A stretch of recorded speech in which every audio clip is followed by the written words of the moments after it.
Hey everyone, before we dive into tonight's twisted tale, I just want to say thank you. This channel has grown because of you, the night owls, rule breakers, and horror fans who keep coming back for more. If you want to take it even further, consider joining the Sinister Elite.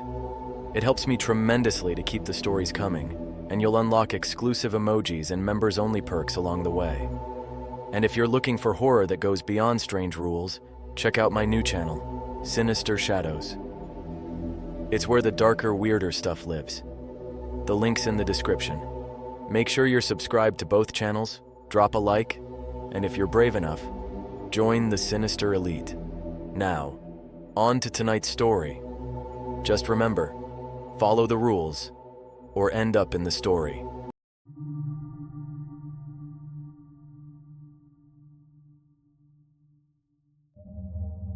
You ever walk into a building and just know it's wrong? That was me on my first night at Old Briar Hollow Medical. The place was supposed to be condemned, boarded up in the 90s after some incident they refused to explain. But there it was, still standing, lit up like a jack-o'-lantern at 11:55 p.m., every window glowing with sickly yellow light. No staff cars in the lot, just one key in a mailbox with my name taped on it. First shift, no orientation, just vibes. And those vibes? Rotten. I'm a janitor, not an exorcist. I take jobs that pay under the table and ask zero questions, but this one came with a bonus up front and a laminated rule sheet that started with, "You're not here to help. You're here to clean. Stay quiet. Follow the rules, or you'll die." I figured it was a joke. You know, haunted hospital humor. I figured wrong. The place was massive. 4 stories of crumbling walls, flickering lights, and that antiseptic chemical stench hospitals have when they've been abandoned a little too long. My footsteps echoed like they were trying to call something closer. The silence wasn't empty. It watched.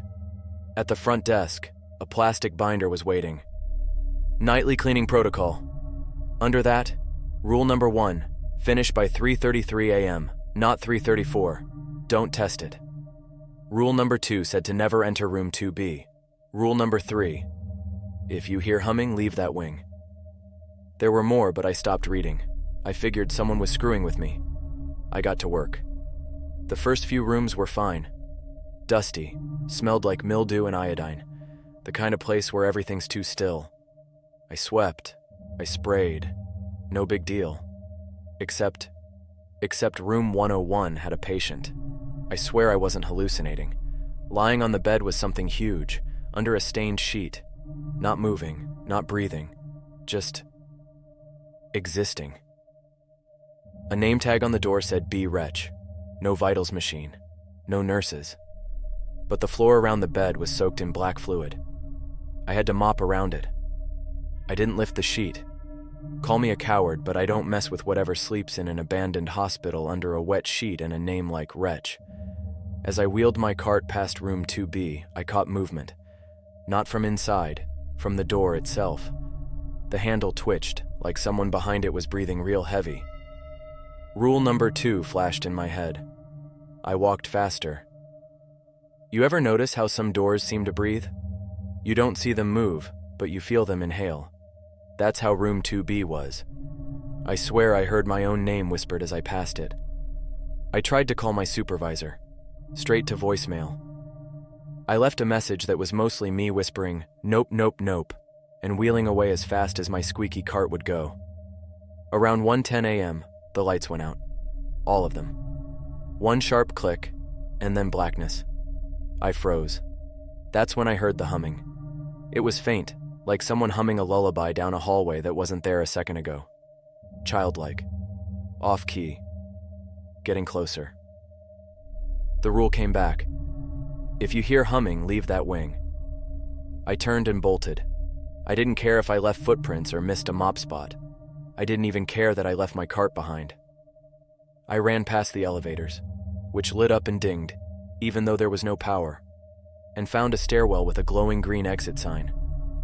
I shoved open the door and booked it up to the 2nd floor. That's when I found the other janitor. He was just sitting there, middle of the hallway. Uniform like mine. Face pale, eyes glassy. like someone had hit pause on his soul. Hello, my name is Tag Red, Lenny in red marker. His mop was still wet. It stood perfectly upright next to him. I don't know why, but that was the creepiest part. It looked attentive. I asked him if he was okay. He didn't blink, didn't breathe, but his hand moved, slowly, like someone else was piloting it. He slid a folded paper across the floor toward me. I picked it up. It was another rule, not on the original list. It said, "If you see Lenny, don't speak. He's not Lenny anymore." I looked back up. Lenny was gone. The mop was still there. It was still wet, still upright. I didn't touch it. I backed away step by step until I hit the hallway corner.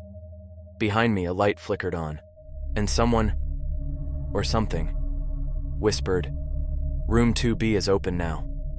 I ran. By the time I made it back to the first floor, my lungs were on fire, my knees felt like pudding, and my heart was trying to punch its way out of my ribs. Room 2B was open. I didn't need to check. I could feel it, like something massive and ancient had been unshackled and was now dragging its claws through the hallways, deciding what it wanted to taste first. I reached the front desk. My cleaning cart was there, right where I'd left it, but the mop was missing. Not mine. Lenny's. The same wet, upright mop that had been standing next to the not Lenny upstairs was now tucked neatly back into my cart like it had always belonged to me. I stared at it. It dripped thick black sludge onto the linoleum. "Not touching you, Waisier," I muttered. Then I heard the intercom click on with a burst of static. The speaker above the desk crackled, and a voice whispered, "Paging Nurse Hollow. We have a spill in the East Wing. Bring the janitor." I didn't move. Then a new voice, female, calm, oddly plastic, floated from behind me. "Sir, you're needed." I turned slowly. There she was. A nurse. At least, I think it was a nurse. The hat said so. White dress, clean white shoes. But her skin was too smooth, like it had been lacquered. And her smile? That thing was painted on. Her eyes were all pupil, and her voice had that echo you only hear when talking to someone over a speakerphone from inside a coffin. I remembered one of the rules. Do not accept help from anyone wearing a nurse's hat. I forced a polite laugh. "Sorry, I'm union. No unauthorized assistance." She smiled wider. Her teeth clinked like porcelain. "You've made a mess. Come with me, please. The patient is leaking." Behind her, another nurse stepped out of the shadows, and then another. They moved wrong, too graceful, too synchronized, like synchronized swimmers in a tub full of blood. I wheeled the cart backward without turning, keeping them in sight. "I'm not certified for patient cleanup, just floors. Paperwork's in the binder." "You've been promoted," one of them purred. "Nah, I'm good." They moved forward in unison, 3 sets of white shoes tapping lightly across the tile. I turned and ran. I didn't even know where I was going. I just tore through the hallway like my legs were doing the thinking. Past a gurney, ducked through a half-busted supply closet and slammed the door shut behind me. The closet was dark. The light wouldn't turn on. I pressed myself against the mop buckets and tried to slow my breathing. Outside, I heard them walk past. Tap, tap, tap. Like they didn't need to rush. Like they already knew where I'd be later. I waited 5 minutes before opening the door again. They were gone. But taped to the supply closet wall was a fresh rule, written in the same red marker as the first one Lenny gave me. "If the nurses speak your name, don't respond. They can only wear one face at a time." I didn't like what that meant. Back in the hallway, something had changed. All the patient room doors were open now. Every last one. And every bed, empty. Somewhere down the East Wing, I heard wheels squeaking. Not like a cart, like something big and heavy. I decided to do something stupid. I went back to the binder. I flipped through the pages until I hit the master floor plan. There it was. Containment Room 2B. Authorized personnel only. But someone had scribbled a note across it. "It's not a room, it's a mouth." My eyes drifted to the next page where someone had taped a photo. It looked like security cam footage. Grainy, black and white. It showed a person, maybe a doctor, standing outside room 2B. The timestamp said 3:33 a.m. Next to the person was a dark smear that stretched out across the floor. Too many limbs, bent the wrong way, something leaking from its joints. The man was smiling. The next image showed the hallway empty. No man, no smear, just the door, slightly ajar. I closed the binder. The lights in the hallway dimmed. A chime played over the intercom. One long, sour note. Then a new voice, deep and dry and cracked like old leather, whispered through the speaker. "Mop up the blood in the surgery wing, or you'll be next." I didn't want to go. I went anyway. The surgery wing was at the back of the building. I followed the trail of red exit signs like breadcrumbs to hell. When I turned the corner, I stopped short. The floor was soaked in blood. So much it was sloshing under the tile. The ceiling dripped, the walls pulsed, and in the middle of it all, just standing there, was that damn mop. Lenny's mop. It was already cleaning. On its own. Swiping back and forth across the floor like it was possessed. Every time it moved, the blood hissed and disappeared, like it wasn't being cleaned, just absorbed. I backed away slowly. The mop stopped. It turned, pointed at me. Somehow. Then from one of the rooms ahead, I heard heavy breathing. Ragged, wet, animal. And something said, "Janitor, I need help."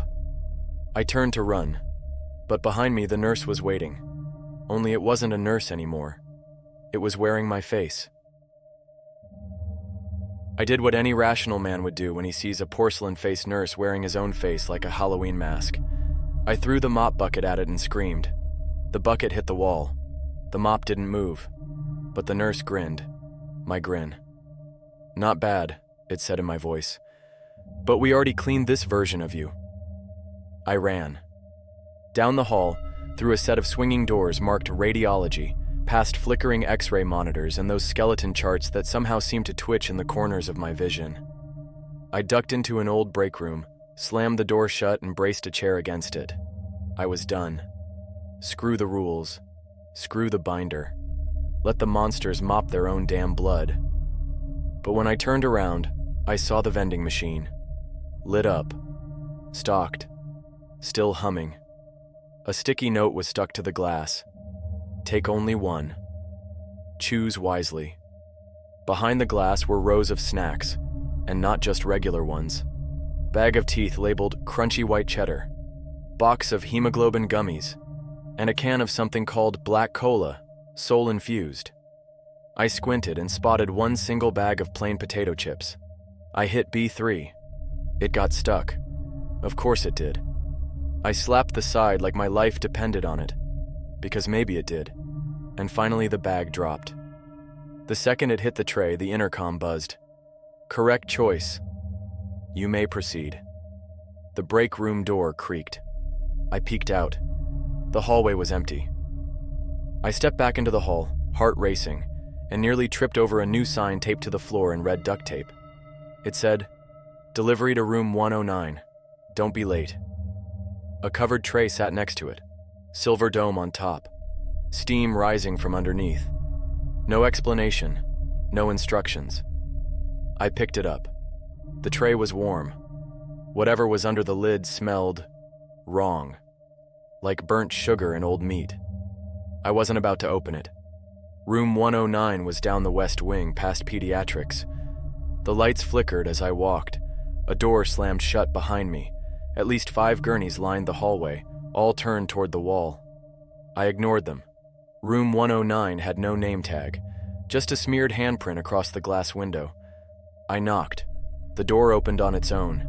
Inside the lights were off, but I could make out a shape on the bed. Massive, covered in pulsing blankets. Something clicked in the dark, like bone on bone. I held out the tray with both hands and said, "Room service." The shape growled, deep, long, hungry. Then a voice, low and wet, rumbled from the darkness. "Enter." I didn't want to. I stepped inside.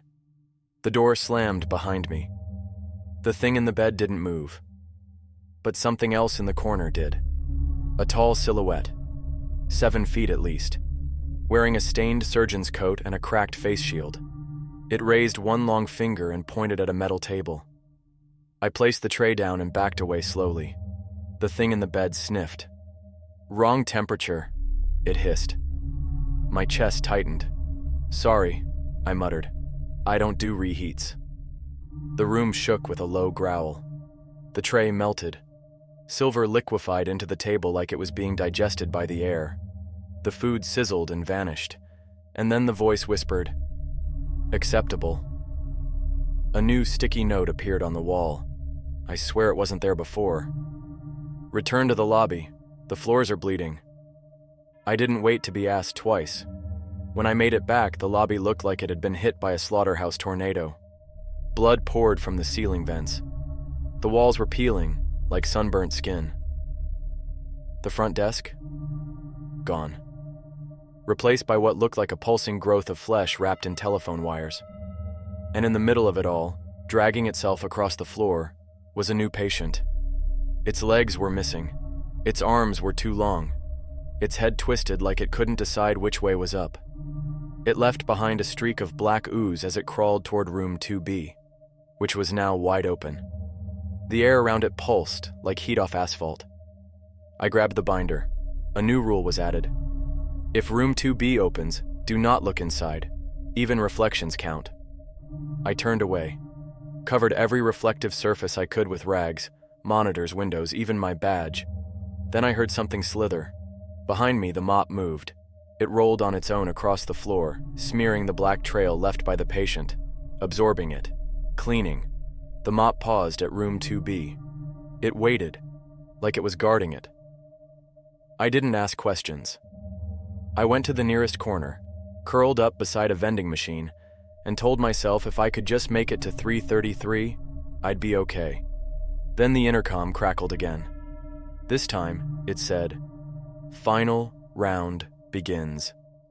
Please report to the maternity ward." Nope. No thank you. Absolutely not. But my feet started walking anyway.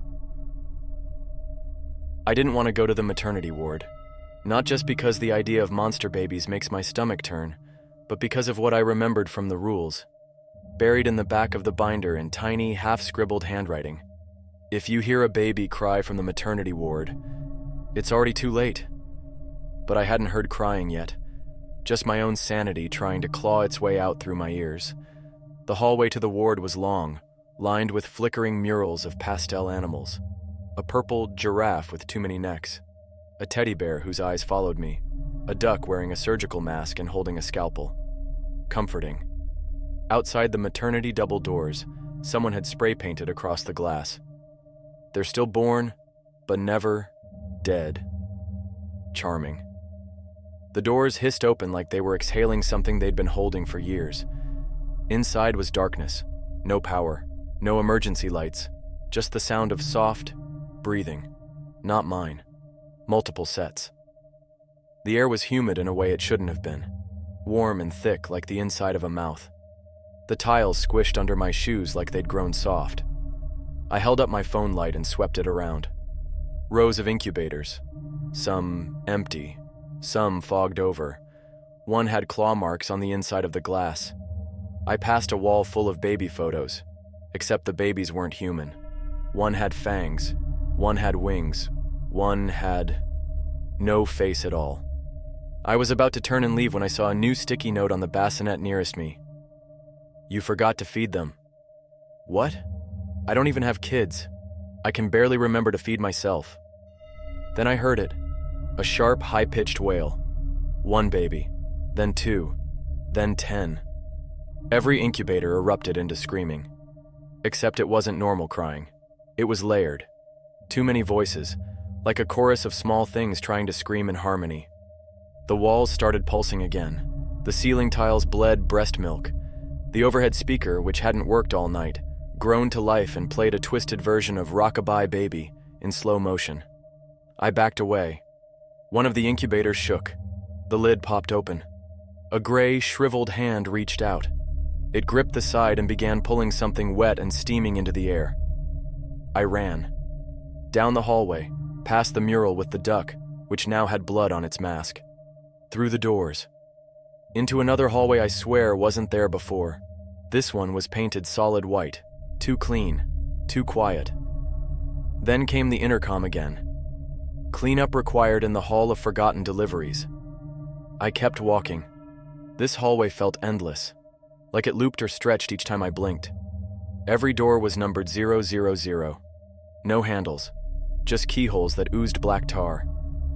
At the end was an old-fashioned baby carriage. It rocked, just slightly.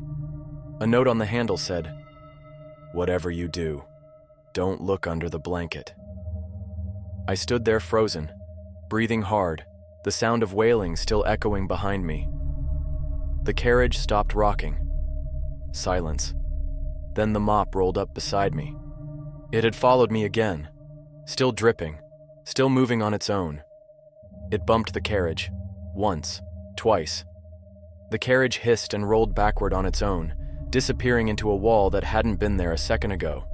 Gone, like it never existed. Then I saw the next rule appear, scrawled in condensation on the wall. "Don't comfort the babies. They'll remember your scent." I was done. Absolutely cooked. I turned to go back the way I came and found the hallway blocked. The nurses were back. All three of them. Wearing faces I recognized. One was me, one was my old high school crush, and one looked like my mother. Their voices spoke in unison. "Shift's almost over, janitor. One final test." I said nothing. The floor cracked, tiles peeled back, and something massive began rising from beneath. Not like it was climbing, but like the hospital was birthing it. Flesh, bone, eyes. So many eyes. The nurses stepped aside and let it through. Its head brushed the ceiling. Its breath smelled like dead flowers and embalming fluid. Its mouth opened. Inside was a hallway. Literature clean. A whiteboard hung on the far end. Written in neat block letters. "Clock out here." I didn't move. The creature lowered itself, mouth still open. The mop rolled up beside me. It paused, then bowed. Like it was showing respect. I had a choice. Go back into the nightmare I'd come from, or walk into the gaping mouth of a monster offering a time clock. I chose the mouth. As I stepped through its dripping jaws, the creature whispered, "Thank you for your service." Darkness swallowed me. The monster's mouth should have killed me, or dissolved me, or dropped me into some otherworldly stomach full of mop water and broken bones. But instead, I stepped into a break room, like a real one. Couches, coffee machine, mini fridge, bulletin board covered in passive-aggressive notes about fridge etiquette. Even a vending machine that only had regular snacks. No teeth, no soul drinks, just chips, soda, and one sad bag of trail mix. I blinked. The door behind me was gone. So was the monster. Instead, a cheap plaque above the coffee station read, "Staff Room Beta, for janitorial only." On the table sat a fresh binder, and a single post-it. Break time. 15 minutes. Read carefully. I sat, because what else was I going to do? The binder was a lot like the first one. Rules, procedures, floor plans. But this one had tabs marked Phase 2, containment breaches, and one that just said apologies. I flipped to that one first. Inside was a note. Typed. No name. No letterhead. Just this. If you are reading this, you've made it farther than most. Please know that your sacrifice, while unpaid and barely acknowledged, is deeply appreciated. The entity known as Room 2B has breached 3 times this cycle. You've survived 2. Congratulations. There is only one rule that matters now. Do not try to leave. If you attempt to exit before 3:33 a.m., the hospital will respond with violence. You have been warned. I looked at the clock on the wall. 3:02 a.m. Great. Just over 30 minutes to go, and apparently if I tried to clock out early, the building would eat me. I leaned back in the chair and stared at the ceiling. For once, it wasn't bleeding. That felt like progress. The mop leaned against the wall in the corner. I don't even remember bringing it in. Its head was clean now, dry, like it had never soaked up gallons of monster goo. I gave it a nod. Weirdest coworker I've ever had. It didn't respond. Didn't need to. The vending machine lit up. A snack dropped on its own. A small granola bar. I didn't ask questions. I ate it. Halfway through, the TV in the corner turned on. Static. Then an image. Security cam footage. Me, sitting in the break room. But behind me, in the video, the wall started to peel open. Like skin. Something slid through. Tall. Pale. Wearing a janitor uniform. It wasn't me. I spun around. Nothing there. Back to the screen. It was still moving toward me in the video. Reaching out. Its arms stretched too long. The post-it fluttered off the table. I grabbed it. Do not turn around while watching the monitor. Too late. I felt breath on my neck. Not warm. Not cold. Just wrong. Like freezer burn and whispering regrets. The lights flickered. Then the screen shattered. Glass exploded across the floor. I hit the deck, heart pounding. When I looked up, everything was still. No figure, no shadow. The binder was closed again. Another post-it had appeared on the TV. Time's almost up. Clock out, in records. I stood. The mop was gone. Figures. I opened the only door left, the one labeled records. Inside was a spiral staircase. Down. Always down. Every step creaked like it was trying to wake something. The walls narrowed as I descended, squeezing me in. The air grew colder, thicker. It smelled like wet paper and mold and something metallic. At the bottom was a filing room. Ceiling-high cabinets, flickering light. Rows of drawers labeled with names I didn't want to read twice. One drawer was already open. Inside was a time card. Mine. Punched once at midnight. A new punch waited at the end. But before I could touch it, I heard shuffling. From the other rows. Something dragging its fingers along the cabinets. I ducked, peered around the corner. It was a man. No. It was Lenny. Again. But this time his face was blank, like erased clay. He opened drawers at random, pulling out files and eating them. Pages tore down his throat like paper spaghetti. Each time he chewed, the lights dimmed. He paused, sniffed the air, turned toward my row. I reached for my card, slipped it into the punch machine. Chunk. The clock read 3:28 a.m. 5 minutes left. Lenny let out a choking gurgle and came for me. I ran, but the door I came through was gone, replaced by a wall of filing cabinets. Lenny crashed into them behind me, screaming now, high and static-filled like a cassette tape melting.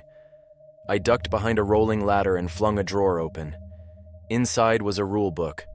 Not a page, a full leather-bound volume. I flipped to a random rule. When pursued by Lenny, offer him your past. I didn't know what that meant, until I saw another drawer labeled with my name. I yanked it open.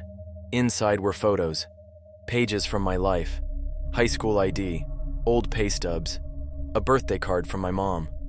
I tossed it all on the floor and screamed, "Here! Take it!"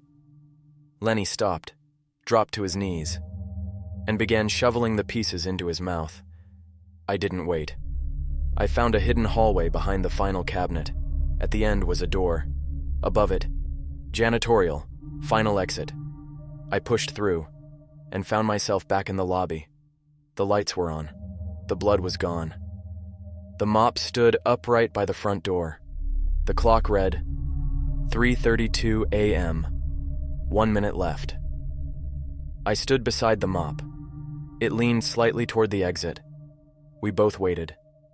Together. At 3:32 a.m., I stood beside the mop and stared at the lobby doors. The front exit. It looked normal now. No oozing walls. No nurses in the shadows. No weird lights. Just a big rusty push bar and the words "Exit" stenciled above in faded red. 30 seconds left. The mop leaned again, like it was urging me. I raised a hand to the bar, and the intercom crackled to life. Please proceed to room 2B for final inspection. I froze. Nope. Absolutely not. Room 2B had been open for an hour now. It wanted me. Another voice came through. Different this time. Older. Familiar. You've been inside it this whole time, janitor. You never left. I backed away from the doors. The mop didn't follow. Instead, it spun in place. Once. Twice. Then it rolled toward the hallway, toward room 2B. Don't you dare, I whispered. Don't you freaking dare. The mop paused, turned its wooden handle ever so slightly, waiting, inviting. I stood alone in the lobby. Nothing keeping me here but fear. Nothing chasing me but knowledge. I had 1 minute to go. 1. And I almost ran. Until I noticed something. The mop had left a trail. Not of water, but of white chalk. It was forming words. I followed the line down the corridor, straight past the pediatrics ward, through the busted supply closet, past where Lenny had once sat with hollow eyes. The chalk said, "One final rule." Another line. "It's not the door that matters, it's what you bring in." I reached the hallway where room 2B waited. The door stood wide open. Inside was darkness. Not regular darkness. The kind that swallows thoughts. The kind that knows you. I stepped to the threshold and peered in. My reflection stared back from the far end of the room. Except, it wasn't a mirror. It was me. Standing there. Smiling. Holding the mop. The same one that had been beside me all night. He nodded. Calm. Casual. Like we'd done this dance before. Then he said, "You're late." I checked my watch. 3:33 a.m. Everything shook. The hallway collapsed into colorless static. My other self stepped forward. "Don't worry. You'll get it right next time." I turned to run, but the floor dropped, and I fell. I woke up, back in the janitor's closet, same as the first night. Binder on the shelf, uniform pressed, cart freshly stocked, a note taped to the wall. "Welcome to your first shift." No. I'd been here before. I scrambled out into the hallway. Everything looked untouched. No blood, no monsters, no mop. But then I saw it. That one damn detail. Room 2B's door was cracked open. Again. Just like the first night. The rules binder felt heavier in my hands. I flipped through it, fast. Everything was the same. Almost. Except the final page. One last rule had been scribbled in jagged handwriting. "You've done this before. Stop cleaning and start remembering." I sat down on the floor, binder open, mind racing. Was this a loop? A trap? Some kind of purgatory? The hospital didn't just want me to clean. It wanted me to play along, to follow its cycle, to repeat the shift over and over until I forgot. Until I became Lenny. That's why he was always ahead of me. That's why he didn't speak. He'd been here too long. I stood up. I had one shot left before the loop restarted again. I had to break it. That meant doing what no one else did. Ignore the rules. I headed to room 2B. Not to enter. To seal it. With what? I wasn't sure. But I had an idea. The cursed mop had been absorbing everything it touched.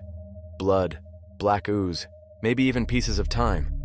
It was the one thing that could cross every hallway, survive every nightmare, and show up again like nothing happened. I needed it. But it was gone. Or so I thought, until I heard a clink behind me. The elevator dinged. I turned.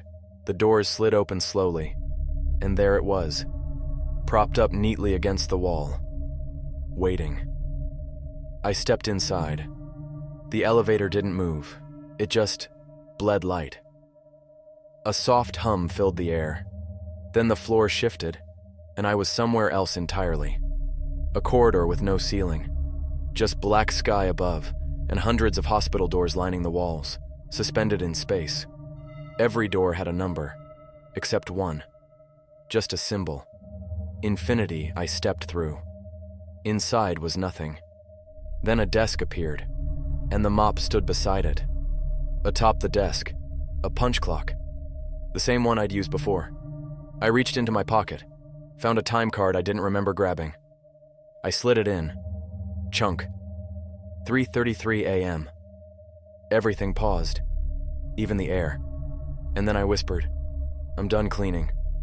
The mop twitched, then it collapsed, dry, harmless, like it had served its purpose. The door behind me opened on its own. A way out. Finally. The door creaked open behind me like a sigh of relief, or a warning. I clutched the now limp mop in my hand. It felt heavier without the weird twitching life it used to have, but it was mine now. We'd been through hell together. I wasn't leaving it behind. I stepped through the exit and found myself outside the hospital. Not in a dream, not in a loop. Outside. The sky above Briar Hollow was still dark, still starless. The trees swayed without wind. But the building behind me, it was dead quiet. No lights, no hum, just a crumbling husk of brick and shadow. I looked at my watch. 3:34 a.m. I'd survived. For real this time. My phone buzzed in my pocket. First time all night. One text. From an unknown number. Final rule. Don't look back. I turned anyway. Because of course I did. The hospital was gone. The lot was empty. No building. No crumbling walls. Just trees and fog and a busted signpost with nothing written on it anymore. The mop in my hand twitched once, then cracked in half and turned to dust. And somehow that felt like goodbye. I didn't go home right away. I drove for 2 hours without music, windows down, like I was trying to air out the fear still leaking from my bones. Eventually, I pulled into a 24-hour diner. I must have looked like hell, because the waitress didn't even ask questions. Just poured coffee and slid me a slice of pie. I stared at the steam rising off the cup and thought about everything. The nurses, the maternity ward, room 2B, Lenny, the mop, especially the mop. That thing saved my life more than once, and I still don't know if it was just cursed, or trying to help me. The waitress came back with the check and smiled. "You're the guy from Briar Hollow, right?" I blinked. "Excuse me?" She leaned closer. "That place, the hospital, you made it out." I didn't answer. She slid the bill across the table. On the back, someone had scribbled a message in red pen. "There's another site. They're cleaning it now. We could use someone like you." Attached was a location, coordinates, and 2 words. "Wear gloves." I paid the bill, walked outside, and there, beside my car, was a brand new mop, standing upright, dry as bone, waiting. I didn't run, didn't scream, just stood there for a long time staring, because deep down, I knew the job's never done.